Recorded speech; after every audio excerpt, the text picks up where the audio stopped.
404 what का झटका लगा तेरे छूने से। वो एक्चुअली गाना था तो हमने उसी पे कोरिलेट कर दिया, क्योंकि लड़के आजकल ना गाना वाना बड़ा सुनते रहते हैं सब आजकल। हमारे लाइफ का सबसे अच्छा डिसीजन था कि हमने इंग्लिश मीडियम छोड़ के हिंदी मीडियम में आ गए। स्कूल में हम जब पढ़ रहे थे सरकारी स्कूल में, तो ऊपर से टूट के गिर गया था छत, थोड़ा सा तो फूट गया सर यहाँ पे मेरा। भाषा बाधा नहीं होनी चाहिए, खास करके एजुकेशन में। तो बचपन कैसा था? मैंने गरीबी को उतने पास से देखा है कि लोग अपनी पत्नी को उतना पास से ना देखे हों। कोई भी गरीब से गरीब लड़का के लिए वो बड़े से बड़ी शिक्षा ग्रहण करने के लिए सपना देख सकता है और उसका सपना पूरा होगा। किसी एजुकेशन कंपनी ने कहा कि आप हमारे साथ आ जाओ नौकरी, और इनको जॉब ऑफर मिला यू कैन से एक तरह से, एंड वो जॉब ऑफर था 107 करोड़ रुपए का। स्टूडेंट का प्यार होता है वो कभी नहीं खरीद सकते हैं। जिस दिन मेरे इंस्टीट्यूट पे बम चला था, पुलिस बाद में आई थी, अगल बगल जितने लॉज थे, जब लड़कों को पता चला था तो पूरे लड़के छाप लिए थे सबको। हमारे यहाँ किसी का दिल टूटता है तो वो मजनू नहीं बल्कि माझी बन के पहाड़ तोड़ देता है। एजुकेशन सिस्टम इतना महंगा हो गया है कि जो जिन लोगों के पास पैसे नहीं थे वो अपने आप को दबा हुआ महसूस करते हैं। तो अभी इतनी सस्ती फीस होने की वजह से हर कोई पढ़ेगा, और पढ़ने के बाद जब वो मेंटल लेवल बढ़ेगा तो कुर्सी पे बैठने वाले अधिकारी और सामने की पब्लिक, केवल अंतर रहेगा तो कुर्सी का, बाकी मेंटल लेवल समान रहेगा। कोई शोषण नहीं कर सकता वहां पे। One of India top teacher हो, लेकिन आप खुद क्लास में कोई अव्वल स्टूडेंट, मतलब 37th आउट ऑफ 40th आए थे आप। बहुत ही अच्छा लगा आपको देख के। आई थिंक मोस्ट पीपल यहाँ पे शायद खान सर को जानते होंगे, जो नहीं जानते होंगे आज आप जान, एक ऐसी हस्ती से कभी नहीं मिले होंगे, क्योंकि लोग आपको टीचर बोलते हैं, लेकिन आपसे बड़ा एंटरटेनर मैंने कोई नहीं देखा सर। नहीं सीरियसली, ये नहीं समझ में आता है कि एजुकेशन इतना इंटरेस्टिंग चीज है, लोग इसको कैसे बोरिंग बना सकते हैं। तो पढ़ाई को इतना इंटरेस्टिंग बना दे कि लोग इसके सिवा कहीं हटना ही नहीं चाहे। हाँ, and before we get into the interview, मतलब मैं आपको बोलूँ इनके वीडियोस बड़े इंटरेस्टिंग होते हैं, वो बात और होती है, but let me show you the master at work. ठीक है, कोई सबसे बोरिंग सब्जेक्ट ले लेते हैं, ठीक है, फिजिक्स,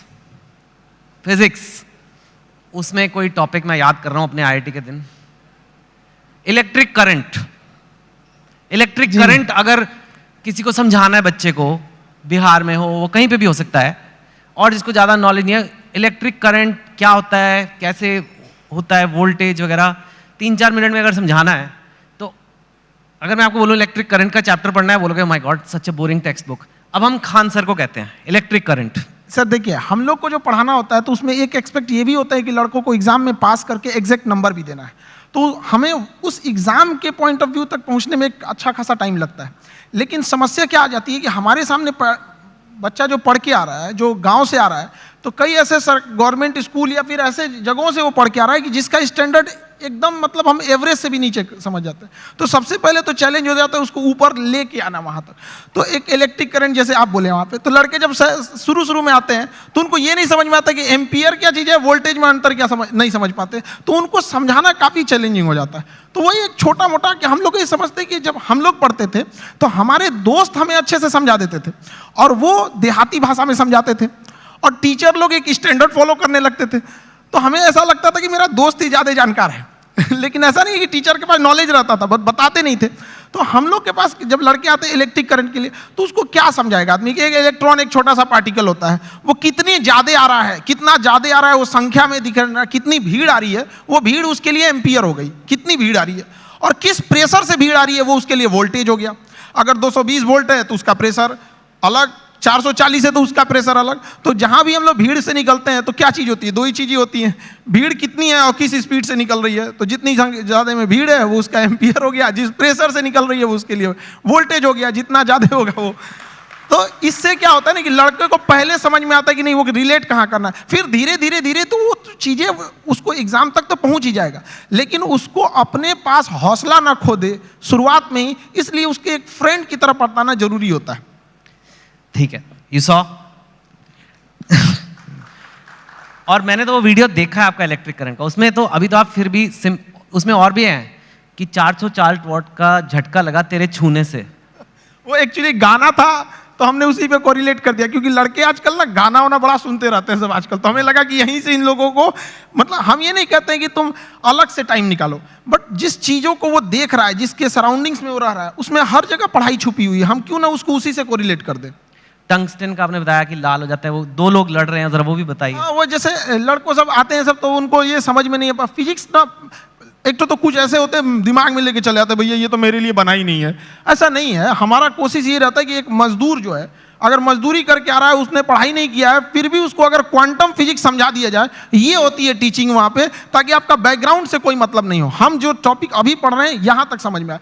टंगस्टन जैसे आप बोले थे यहाँ पे, तो लड़कों लोग को प्रॉब्लम हो रहा था, तो हमने बस उन लोगों को यही बताया कि जैसे आप लोगों को गुस्सा लगता है, तो अलग अलग तरीके से कोई गुस्सा होता है, कि कोई गुस्सा होगा तो गालियां देने लगता है, कोई 1-2 हाथ लगाने लगता है, कोई सरापने लगता है कि तुम्हारा ये हो जाए वो हो जाए वहां पे। उसी तरह मेटल्स की अलग अलग खासियत होती है।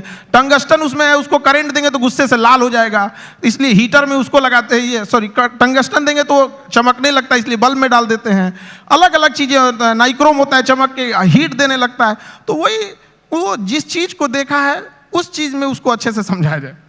मैंने आज तक ऐसा टीचर नहीं देखा सर, बट जो आप कर रहे हैं, I can't even tell you, आप कितनी बड़ी सेवा कर रहे हैं हमारे देश में। जैसे आपने कहा कि एक मजदूर को भी क्वांटम फिजिक्स समझ आ जानी चाहिए, इतना बड़ा सपना लेना ही कि ये पॉसिबल भी है। क्योंकि मैंने तो जहाँ तक देखा, एक एलीट क्लास होती है इंडिया में, उसी को इंग्लिश मिलती है, और वो इंग्लिश जिसको मिलती है उसी को एक सर्टन टाइप ऑफ एजुकेशन मिलती है, और फिर वही और आगे बढ़ता जाता है, वही नौकरियाँ ले जाता है, वही टॉप पोजिशंस ले जाता है। आपने उसको तोड़ने की कोशिश किया? हमारे लाइफ का सबसे अच्छा डिसीजन था कि हमने इंग्लिश मीडियम छोड़ के हिंदी मीडियम में आ गए। आपने ये मेरी जिंदगी का सबसे अच्छा डिसीजन था। अगर हम नहीं छोड़े रहते तो कहीं कुछ भी नहीं गए रहते। क्या पढ़ रहे हैं हमें नहीं समझ में। हाँ जरूर है कि इंग्लिश मीडियम में या फिर जो आजकल की स्टैंडर्ड है उसमें हम जितने पैसे खर्च कर रहे हैं, जितना इंफ्रास्ट्रक्चर कर रहे हैं, तो अगर हम हजारों की भीड़ अगर किसी चीज में लगाएंगे तो 1-2 तो सफल होके आएंगे ही आएंगे ना। लेकिन एक ये भी तो देखिए हमने कितने उसमें लगाए और कितना आउटकम आया यहाँ पर। तो हिंदी मीडियम के आप स्कूल में, हमारे यहाँ पे एक स्कूल में हम जब पढ़ रहे थे सरकारी स्कूल में, तो ऊपर से टूट के गिर गया था छत, थोड़ा सा तो फूट गया सर यहाँ पे मेरा। अब बताइए वहाँ के लड़का सबको तो पहले दिखना पड़ता है कि मेरा बिल्डिंग कैसा है, तो ये सब भी तो मायने रखता है वहाँ पे। तो ऐसा नहीं है कि उनको जितना हम लोग अगर मोटिवेट करें, या अच्छा एक चीज़ और भी है, लोग सफल होने के बाद ना इंग्लिश को ज़्यादा प्रीफर करने लगते हैं। तो ऐसा लगने लगता है कि इंग्लिश ही है, बहुत बड़ी भाषा ही है। ऐसा नहीं है, भाषा बाधा नहीं होनी चाहिए, खास करके एजुकेशन में। जी हाँ बिल्कुल। आपका बचपन कैसा था? मैंने सुना है बहुत मतलब पैसे की कमी रही, ये वो, कितनी आपने गरीबी देखी है काफ़ी। मैं जानना चाहता हूँ क्योंकि लोगों को पता लगे कि आपके बैकग्राउंड के लोग भी कितना ऊपर गए हैं, तो इसके लिए ये बताना ज़रूरी है कि आपका बचपन कैसा था। अब गरीबी की हम क्या बोलें, हमने गरीबी को उतने पास से देखा है कि लोग अपनी पत्नी को उतना पास से ना देखे हों। लेकिन फिर भी कुछ चीज़ें थी, दोस्तों ने काफ़ी हेल्प किया, वो अपने पॉकेट खर्च में से कुछ पैसे देते थे ताकि आदमी पढ़ सके यहाँ पे। तो काफ़ी दोस्तों ने भी हेल्प किया यहाँ पर। और धीरे धीरे कुछ टीचर्स भी आए हैं, वो लोग ने भी, पहले कुछ टीचर थे जो मतलब बहुत कम फी में पढ़ाते थे, तो हमें भी ऐसा लगा था कि जैसे हमारे साथ के बहुत सारे लड़के उनको अच्छी कोचिंग्स मिल गई 10th और 11th के बाद, तो उन लोग काफ़ी अच्छे अच्छे जगह पढ़ने लगे। हम लोग उनको देखते थे तो ऐसा लगता था कि ये जगह हमारे लिए नहीं है, एक अलग सी फील आती थी कि ये मेरे लिए नहीं है यहाँ पर। तो फिर जब हम लोग टीचिंग में आए तो हमने सोचा था कि भाई कोई भी गरीब से गरीब लड़का के लिए वो बड़े से बड़ी शिक्षा ग्रहण करने के लिए सपना देख सकता है और उसका सपना पूरा होगा। Very nice. सुना है कि आपके पास एक बार घर जाने के लिए 90 रुपए की टिकट थी, आपके पास थे नहीं 90 रुपए, 40 रुपए थे, तो इसलिए आप जा ही नहीं पाए घर, कुछ ऐसा भी कुछ हुआ था? वो दिन मेरे ज़िंदगी का सबसे मतलब अजीब सा दिन था, क्योंकि हम जब कोचिंग चालू किए तो हम मेरे दादाजी ने हमसे जब प्रॉब्लम्स इतनी ज़्यादा आने लगी, तो दादाजी ने बताया कि देखो सपने तो इंसान के बहुत बड़े होते हैं, सपने कभी मतलब ख्वाहिशें ख़त्म भी नहीं होती हैं, लेकिन कुछ ज़रूरतें होती हैं। तो पहले अपनी ज़रूरतों को देख लो, फिर उसके बाद अपने सपनों के लिए आगे बढ़ना। और दादा का रोल बहुत बड़ा होता है ज़िंदगी में। एक पोता के लिए उसकी ज़िंदगी का पहला दोस्त उसका दादा होता है, और एक दादा के लिए उसकी ज़िंदगी का आखिरी दोस्त उसका पोता होता है। तो मेरे दादाजी ने एकदम दोस्त की तरह रहे उन्हें। तो सबसे पहले हमने होम ट्यूशन चालू किया, जहाँ से हम बेसिक चीज़ें निकाल सके। तो पहली बार हमने एक बच्चे को होम ट्यूशन दिया तो उसको 600 रुपये मिले वहाँ से, जिससे कुछ रूम रेंट वगैरह निकल जाए। फिर एक 800 का मिला, ऐसे मिलते मिलते गया। उसके बाद हम एक कोचिंग्स में गए पढ़ाने के लिए, तो वो कोचिंग में शुरुआत में 4-5 लड़के थे, अगले दिन 50-60 हुए, फिर धीरे धीरे बढ़ते गए। एक हफ्ते में पूरा क्लास ही चेंज हो गया। तो हम पढ़ाने लगे, कोचिंग बहुत अच्छे चलने लगी। तो उन लोगों ने कहा कि फीस आपको बढ़ाना पड़ेगा क्योंकि पैसे तो वहीं से आएंगे आप। तो हमने फीस बढ़ाने का विरोध किया, तो उन लोगों ने कहा ऐसे नहीं होगा, तो फिर हम अपने से पढ़ाना चालू कर दिए। तो हमारी कोचिंग में क्या हुआ कि बम चल गया, बम, एक्चुअल बम वहाँ पे धड़ाधड़ गिरने लगा। हम लोग को दिमाग काम नहीं किया वहाँ पे, और क्या किए, सारी चीज़ें तहस नहस हो गई। अब हमको लगा कि अब घर जाना पड़ेगा, और घर जाने के लिए पैसे 90 रुपये चाहिए होते हैं, हमारे पास वही 40-50 रुपये थे। तो हम कहें कि अब घर भी नहीं लौट सकते, यहीं रुकते हैं, शायद कोई रोक रहा है हमें। वाह। तो जहाँ 40-50 रुपए की बात थी, मैंने सुना है कि आपको अभी थोड़े दिन पहले ही किसी एजुकेशन कंपनी ने कहा कि आप हमारे साथ आ जाओ नौकरी, और इनको जॉब ऑफर मिला, यू कैन से, एक तरह से, एंड वो जॉब ऑफर था 107 करोड़ रुपए का। तो यू नो व्हेन, एक वो दिन भी आपने देखे हैं जो 40-50 रुपए नहीं है, घर जाने के दुकान बंद करके, और 100, लेकिन स्वैग देखो, आप मना कर दिया। हमने मना कर दिया है, हमको 140 करोड़ नहीं चाहिए। हमें 140 करोड़ में आप पैसे ले सकते हैं, लेकिन जो स्टूडेंट का प्यार होता है वो कभी नहीं खरीद सकते हैं। जिस दिन मेरे इंस्टीट्यूट पे बम चला था, पुलिस बाद में आई थी, अगल बगल जितने लॉज थे, जब लड़कों को पता चला था तो पूरे लड़के छाप लिए थे सबको, और पूरे ऑर्गेनाइज अगल बगल की कोचिंगें डर के मारे बंद हो गई थी। और हमारी कोचिंग बम लगने के बाद भी नेक्स्ट बैच से एज इट इज चली थी, बाकी बच्चे नीचे खड़े थे। ये 107 करोड़ में कोई नहीं खरीद सकता है। और हम जिस जगह से आए हैं, बिहार से, यहाँ का अलग ही एक स्वैग है, वो तो मुझे पता है। हाँ, हम लोग आए, उसका अलग स्वैग है। हमारे यहाँ किसी का दिल टूटता है तो वो मजनू नहीं बल्कि माझी बन के पहाड़ तोड़ देता है। अरे बाप। हमारे यहाँ उगते, हर जगह उगते सूरज की पूजा की जाती है, हमारे यहाँ डूबते सूरज को भी पूजा किया जाता है। हमारे यहाँ युद्ध से पहले बुद्ध पढ़ा दिया जाता है।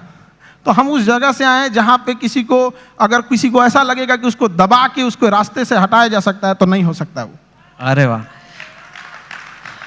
लेकिन यू नो अभी ये ऐसा फील्ड बन गया है, कोचिंग, एजुकेशन वगैरह, जहाँ लोग बहुत, आपकी बात अलग है, लेकिन लोग बहुत पैसे बना रहे हैं। लाइक ऐसे खबरों में तो आ रहा है बहुत करोड़ों में। हमने यूपीएससी जो चालू किया, पैसा आपको मोटिवेट नहीं करता? नहीं, पैसे हमारा एक अलग सपना है। अब किसी को बोलते हैं तो उसको अजीब सा लगता है। जैसे कोई घर है, अगर वो सड़क से ज्यादा नीचे धंस गया तो एक टेक्नोलॉजी आ गई है, जैक लगा के उसे उठा देते थे। तो हमें ऐसा लगता है ना कि हमारे इंडिया में भी ना एजुकेशन सिस्टम इतना महंगा हो गया है कि जो जिन लोगों के पास पैसे नहीं थे वो अपने आप को दबा हुआ महसूस करते हैं। तो हमने इंडिया के सबसे बेस्ट टीचरों के साथ अपने साथ जोड़े, और उन लोगों को भी धन्यवाद देते हैं जो जुड़े। और जो फीस यूपीएससी स्पेशली कहते हैं, जो सबसे इंडिया में टॉप एलीट जॉब वही है, उसकी जो फीस 2.5 लाख थी, सेम टीचर के साथ सेम पढ़ाई को हमने 7,500 रुपए में दे दिया। 2.5 लाख से 7,500 में।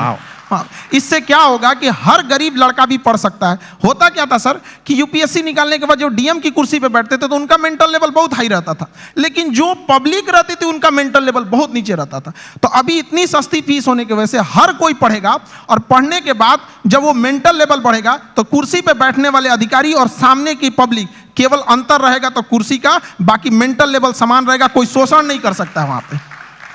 Very nice.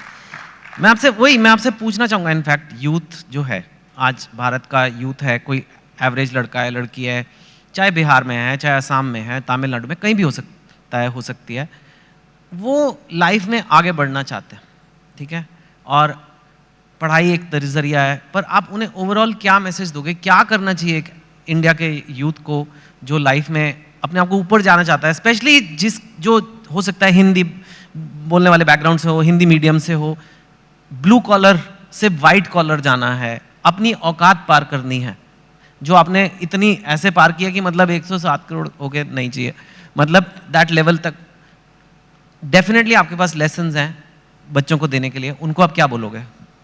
देखिए, आजकल के लड़कों के पास ना डिस्ट्रैक्शन बहुत ज़्यादा हो गया है।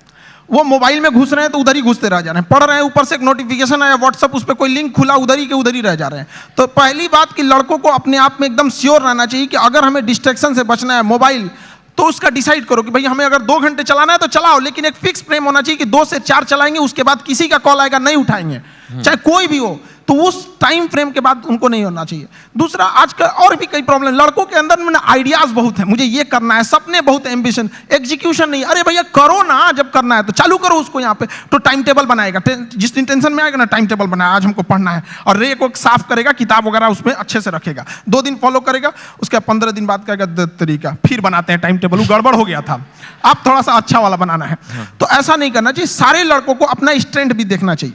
अगर सब लड़के एक जैसे नहीं होते हैं, जिस चीज के लायक हैं उसमें तैयारी करना चाहिए। शुरुआत में कहीं पे भी पहले अपना एक गोल सेट कर लेना चाहिए कि हमारी यहां से जरूरतें पूरी हो जाएंगी, अब इसके बाद हमें अपनी ख्वाहिशें पूरी करनी है शुरुआत से। अब जैसे गरीब के घर का लड़का उसकी रिस्पॉन्सिबिलिटी के चक्कर में अपने स्किल को मार देता है। एक गांव का लड़का है, इतना बेहतरीन डिजाइन बनाया, आर्ट बनाया, पेंटिंग, लेकिन वो क्या कर सकता है गांव का लड़का? उसके यहाँ घर वाले कहेंगे कौन सी पेंटिंग बना रहा है? तो वो ऐसा नहीं है कि स्किल्ड हर जगह। तो लड़कों को भी पहले एक जगह सेटल हो जाना चाहिए यहाँ पे, उसके बाद पूरी उम्र बची है अपने स्किल को निखारने के लिए। जी हाँ, वेरी नाइस, वेरी नाइस। आपके जो वीडियोस है मैंने देखा है, आप खुद काफ़ी आपको पढ़ना पड़ेगा। आपके जो वीडियो है, जैसे फिजिक्स तो मैंने एक एग्जाम्पल दिया, आपने फॉरेन अफेयर्स पे वीडियो बनाए हैं, इजराइल पैलेस्टाइन पे, रशिया यूक्रेन पे, इंडिया पाकिस्तान, उस पर तो कंट्रोवर्सी भी होती है, और कॉन्स्टिट्यूशन ऑफ इंडिया पे, कोई टॉपिक ले लो, और इतना आप पढ़ाई खुद करते हो। और जहाँ तक मैंने सुना है, अब आप तो one of India's top teacher हो, लेकिन आप खुद क्लास में कोई अव्वल स्टूडेंट, मतलब 37 आउट ऑफ 40 आए थे आप। हम 40 लड़कों के क्लास में 37 आए थे। मेरे टीचर परेशान रहते थे कि मेरे स्कूल पे ये धब्बा बन जाएगा। हम उनसे कहें कि सर क्यों परेशान है, चांद फेमस है अपने धब्बा के लिए, लेकिन वो मानते नहीं थे। वो ऐसा नहीं कि केवल यहाँ शुरू में, बाद में भी ऐसे ही रहे, मतलब धीरे धीरे ऐसे। हमने पोस्ट ग्रेजुएशन में जिस लड़के को हमसे एग्जाम में पूछ लेता भाई थोड़ा सा हेल्प कर दो, तो जानते ही हैं थोड़ा चल ही जाता है, हमने उसको हेल्प किया, उसका आया 70% से ज्यादा, मेरा 48 आया, हम मार्कशीट फाड़ के फेंक दिए, नहीं चाहिए हमको। क्या करेंगे, वैसे भी हम उसका रख लो भैया वहां पे। नहीं तो अब आप काफी पढ़ते हो, बिकॉज एक चीज को सिखाने के लिए खुद को समझना है, बहुत ही अच्छे से समझना है एक कॉन्सेप्ट को, ताकि उसे मैं एकदम सिंपल वे में और बेटर समझा सकूं। तो आप खुद काफी पढ़ते हो, खुद काफी स्टडी करते हो? काफी, इसके लिए बहुत मेहनत करना पड़ता है। और कई बार हमें लगा कि हम किसी टीम को लगा देंगे, वो टीम हमसे परेशान होकर भाग जाती है कि भैया इनके साथ झेलना बड़ा मुश्किल है, ये क्या क्या चीजों की रिक्वायरमेंट है, तो उसके लिए थोड़ा बैकग्राउंड में मेहनत ज्यादा करना रहता है। वाह। और पर आप टीचर वैसे शुरू से बनना नहीं चाहते थे, पहले आपका फौज का बड़ा शौक है? आज भी मेरा शौक फौज का है, मतलब आज भी हमारी ख्वाहिश वही है, आज भी मौका मिले तो वहीं चले जाए। लेकिन मेरा ना हाथ काफी टेढ़ा है यहाँ पे, तो इतना टेढ़ा है उन लोगों को लगा, मतलब आप गए थे? हाँ, एनडीए का एग्जाम दिए, यूपीएससी लेती है, हम सारे लोगों को बताए देखिए यूपीएससी एग्जाम लेती है, और इसका फीस भी 150 रुपये का फॉर्म आया उस समय एनडीए का, हम लोग के समय। लोगों को लगा कि क्या, तो हमको सब लोगों को लगा कि अभी फौजी बन जाएगा, लेफ्टिनेंट। हम गए वहाँ से, बाद में पता चला ये गड़बड़ है, तो रिजेक्ट हो गए। हालांकि ऐसा नहीं है कि वो लोग सेलेक्ट कर लेते तो अच्छा ही करते हैं वहाँ पे। कभी कभी हमने फौज पे, हथियारों पे, मिसाइल पे ऐसी वीडियोस बना देते हैं कि लोग हमको उधर से फोन आने लगता है, यार इतना थोड़ी बताना है, आप इतना भी मत बता दो वहाँ पे। और फिर उसके बाद आपने ये शुरू किया। मुझे एक बात बताइए, अब हम जनरल बातें करते हैं, हाँ एक दो। आप बिहार से हैं, और बिहार को शायद आपसे अच्छा बहुत ही कम लोग समझते होंगे। बिहार का पर कैपिटा इनकम या बेरोजगारी या कोई भी इकोनॉमिक मैट्रिक्स आप ले लीजिए, आई एम श्योर आपने वीडियो भी बनाए हुए हैं, आप तो यूपीएससी की तैयारी कराते हैं। सपोज करिए जैसे साउथ की स्टेट्स हैं या कहीं से काफ़ी कम है, और ऐसा हिस्टोरिकली नहीं था, तो क्यों है ऐसा और कैसे बदला जा सकता है? देखिए, बिहार के पिछड़ेपन का कई कारण है, तो हमें अब उस कारणों के पीछे अब उतना भागेंगे लोग तो सही नहीं है, फिर तो कारण गिना के चलेंगे। हाँ, अब आगे बढ़ सकता है। अब हम बच्चों से जब मिलते हैं तो उनके भी क्या कारण, एक दो कारण तो बताइए। देखिए, एक वहाँ पे एजुकेशन सिस्टम जो था पूरी तरह से चरमरा गया है। एजुकेशन सिस्टम जो अच्छा है वो इतना महंगा है कि एक लेवल के लोग वहाँ जा नहीं सकते उस चीज़ों को। दूसरा, किसी भी तरह का कहीं पे भी फिनेंशियल चीज़ें ना होती हैं, एक्टिविटीज़ होती हैं, तो बाकी उसके साथ साथ कई चीज़ें की ग्रोथ होने लगती है। जैसे गरीबी अगर घुसेगा ना तो कई चीज़ों को तबाह करके रख देता है वहाँ पे। तो पॉपुलेशन ज़्यादा होने की वजह से गरीबी ज़्यादा हो गया, इंडस्ट्रियलाइजेशन हुआ नहीं, फ्रेड रूल ला दिया गया ताकि यहाँ से मिनरल्स वगैरह, उस समय झारखंड साथ में था भी तो यहाँ से मिनरल्स बाहर जाते थे तो उस पर गवर्नमेंट सब्सिडी दे देती थी, जिस वजह से इंडस्ट्रीज को लगा कि क्या जरूरत है यहाँ इस्टेब्लिश करने में। नेचुरल प्रॉब्लम्स भी है, बाढ़ वगैरह की, तो कई कारणों से बिहार काफ़ी पीछे रह गया। लेकिन अभी का क्या है कि एजुकेशन ही एक ऐसा रास्ता है, एक ऐसा हथियार है एजुकेशन, जो किसी मेटल डिटेक्टर में भी नहीं पकड़ा जाता है। लेकिन इसकी एक ही खराबी है कि ये काफ़ी लॉन्ग टाइम समय लेता है। चावल की खेती 1 साल में रिजल्ट दे देता है, शीशम सागवान लगाइएगा 15 साल में हो जाएगा। एजुकेशन आपको 20-25 साल लेगा, लेकिन एक ऐसा इन्वेस्ट है जो जिंदगी भर आपको रिटर्न देते रहेगा यहाँ पे। तो एजुकेशन से ही किसी चीज़ को बदला जा सकता है, और आजकल के यूथ में वो चीज़ आ गया है। अब वो ना ब्रॉड लेवल पे सोच रहे हैं, और कई बार ऐसे यूथ भी घबरा जाते हैं कि सर कहीं कहीं ऐसे न्यूज़ भी आती है कि इतना पढ़ा लिखा होकर छोटा जॉब कर रहा है। ये हकीकत है और इसे देखा भी गया है कि बहुत पढ़े लिखे लोग छोटे जॉब में भी गए हैं, लेकिन वो बहुत दिन तक वहाँ रुकेगा नहीं, वो वहाँ नहीं रुकेगा। मैं दरिया हूँ, अपना हुनर जानता हूँ, जहाँ से भी गुजरूंगा अपना रास्ता बना लूंगा। तो एजुकेशन वाले लोग जहाँ भी जाएंगे वो कुछ देर तक किसी प्रॉब्लम से वहाँ रुक सकते हैं, लेकिन फिर वो अपना रास्ता निकाल लेंगे। तो हर बच्चों को यही कहते हैं, थोड़ा वक्त लेगा, लेकिन एक दिन जब पलटेगा ये वक्त तो पूरी दुनिया देखेगी। Thank you. आपको लगता है एजुकेशन, क्वालिटी एजुकेशन है ना, क्वालिटी एजुकेशन कम प्राइस में दी जा सकती है? बिकॉज एक्चुअली आप एक्सेप्शन है इन, मतलब जैसे फॉर एग्जांपल मेडिकल की सीट ले लीजिए या एमडी की सीट, मैंने सुना है 1-1 करोड़ रुपया, मतलब फॉरेन जाके मेडिसिन करना ज़्यादा सस्ता हो गया इंडिया से। ऐसे भी हैं कि करोड़ रुपए में डिग्रियां हैं। वो कहते हैं कि भाई हमें अच्छी एजुकेशन देनी है तो भाई लगेंगे पैसे, अब कैसे करें, कैंपस बनाना है, इंफ्रास्ट्रक्चर बनाना है, ये बनाना है, वो फैकल्टी लेनी है। आप कह रहे हो कि लो कॉस्ट एजुकेशन भी अच्छी क्वालिटी की दी जा सकती है? बिल्कुल दी जा सकती है, और हमने किया भी है। अगर किसी चीज़, किसी लड़कों से हम यही कहते हैं कि अगर आपको इंडिया के किसी बेस्ट टीचर को ढूंढना है तो 2 तरीके हैं। या तो आप सर्च कीजिए who is best teacher for UPSC, या तो आप खान ग्लोबल स्टडीज पे आके चेक कर लीजिए यहाँ कौन पढ़ा रहा है, तो दोनों में रिजल्ट सेम ही आने वाला है यहाँ पे। अब जैसे आप कह रहे हैं कि एजुकेशन को चेंज किया जा सकता है, गवर्नमेंट किसी चीज़ को लेकर पकड़ के बैठ गई है। मेडिकल कॉलेज के इतने नॉर्म्स है, यूनिवर्सिटीज़ के इतने नॉर्म्स है। हम चाहते हैं कि हम लोग के पास जैसे एजुकेशन सिस्टम में कुछ सुधार होना चाहिए। एजुकेशन एक अलग चीज़ है, स्किल एक अलग चीज़ है। आप यहाँ पे बैठे हैं ड्यू टू योर स्किल, वरना सवाल तो कोई भी पूछ सकता है। तो एज इट इज़ महत्व देना चाहिए एग्जाम में कि अगर 500 का एग्जाम है किसी एकेडमिक चीज़ों की, तो उसमें 250 एजुकेशन होना चाहिए और 250 उसमें स्किल होना चाहिए। हम लोग किस पे भाग रहे हैं? एजुकेशन पे, स्किल्ड पे नहीं भाग रहे हैं। एजुकेशन, स्किल्ड, एक्सपीरियंस, ये 3 चीज चाहिए सबको सक्सेस होने के लिए। हम लोग को अगर गवर्नमेंट दे दे कि भैया एक यूनिवर्सिटी आप खोलो, हम बताते हैं कि अगर हम लोग को एक परमिशन दे दे तो बाकी यूनिवर्सिटियों को प्रॉब्लम हो जाएगी, लोग उंगली उठाने लगेंगे, देखिए 4 दिन हुआ यूनिवर्सिटी खोले, कैसे होता है चीज। करेक्ट। लेकिन गवर्नमेंट इतने रूल्स बना के रखी है कि जिन्हों चेंज करना है वो आने में इतना पेपर वर्क देख के परेशान हो जाएंगे। आधार कार्ड में नाम सुधरवाने में हालत खराब हो जाता है, यूनिवर्सिटी तो बहुत बड़ी चीज है। That's true. आप कंपेटिटिव एग्जाम्स के लिए बच्चों को पढ़ाते हो, जो एक इंडिया में बहुत बड़ी नीड है, लेकिन कई बार कंपेटिटिव एग्जाम्स की वजह से बच्चे बहुत गलत कदम भी उठा लेते हैं। कोटा में आपने सुना होगा, कई लोग अपनी जान पे, मैं बोलना नहीं चाहता, लेकिन आपको पता है क्या क्या कदम उठाते हैं। और इतना ज़्यादा, अगर कुछ बच्चे ऐसा कर रहे हैं तो कितने ज़्यादा बच्चों में स्ट्रेस होगा, प्रेशर होगा। आप भी वो देखते हैं बच्चों में, और जो पेरेंट्स ये देख रहे हैं टीवी पे या यहाँ पे, उनको क्या कहेंगे कि कैसे उस चीज़ को हैंडल करना है? क्योंकि इंडिया में कंपटीशन का लेवल कुछ ज़्यादा ही है। मैंने सुना है मतलब एक पोस्ट के लिए, एक जॉब के लिए मतलब कितने लोग हैं। सो कैसे एक आदमी अपना मेंटल हेल्थ या कहें उसे अच्छा रखे? देखिए, बच्चों में एक चीज़ हम ये कहेंगे कि अगल बगल के एक्सपेक्टेशंस को वो देख लेता है और घबरा जाता है। वो अपनी माँ की बातों को सुने। जब हम फेल होते थे ना, तो मेरी मम्मी हौसला बढ़ाती रहती थी, कहती थी दुनिया तुम बहुत आगे जाएगा। हम कहते थे टीचर लोग कहते हैं कि तुम धब्बा हो, तो उनका कहना था टीचर लोग क्या जानेंगे तुमको, हम तुमको ज़्यादा जानते हैं, पूरी दुनिया की तुलना में हम तुमको 9 महीना पहले से जानते हैं, तो हमसे बेहतर तुम्हें कोई नहीं जानेगा। यहाँ पे स्टूडेंट को भी कहते हैं एक बार अपने माँ बाप को देखो, तुम हीरा हो, तुम्हें कोई नहीं बदल सकता है। अपने दुनिया के दबाव में नहीं आना चाहिए। जिस पे यह जग हंसा है उसने इतिहास रचा है। वहाँ पे क्या हो गया ना, इतने बर्डन डाल दिए गए हैं, उनको लगता है कि आईआईटी बहुत, या फिर आप एम्स हो गया, आईएम हो गया। ऐसा नहीं है, यहाँ अच्छे लड़के गए हैं जिन्होंने आईआईटी को अच्छा बनाया है। वरना आईआईटी बिना एग्जाम लिए और डायरेक्ट सिलेक्शन दे के दिखा दे, फिर देखे वो मेंटेन कर पाएगा? नहीं। वो एग्जाम लेके अच्छे लड़कों को ही सेलेक्ट करके लाती है यहाँ पे। तो लड़कों को भी मेहनत करते रहना चाहिए और कभी सुसाइड वगैरह पे नहीं सोचना चाहिए। हो सकता है कि जिनको लगता है कि मेरा एग्जाम नहीं हो पाया, आगे जाने के बाद उनकी कंपनी में एग्जाम पास करने वाला एम्प्लॉय बन जाए। सही बात है, नाइस। आर्टिफिशियल इंटेलिजेंस की आजकल बड़ी खबरें आ रही है।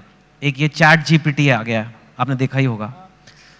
कई लोगों को खतरा हो रहा है कि अब तो इतने बढ़िया कंप्यूटर हो जाएंगे, इतने बढ़िया ये आर्टिफिशियल इंटेलिजेंस हो जाएगा कि वही आंसर लिख देगा, वही सब कुछ कर देगा, मतलब नौकरियां सारी जगह गायब हो जाएंगी।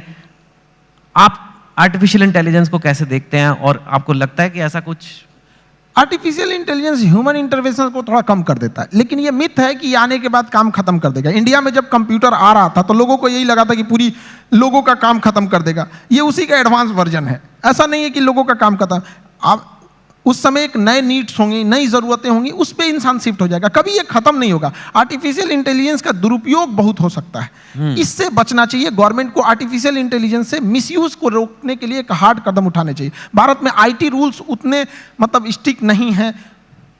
ज़्यादा वक्त बचा नहीं है, लेकिन आप काम ही करते रहते हो, सारा टाइम काम करते रहते हो।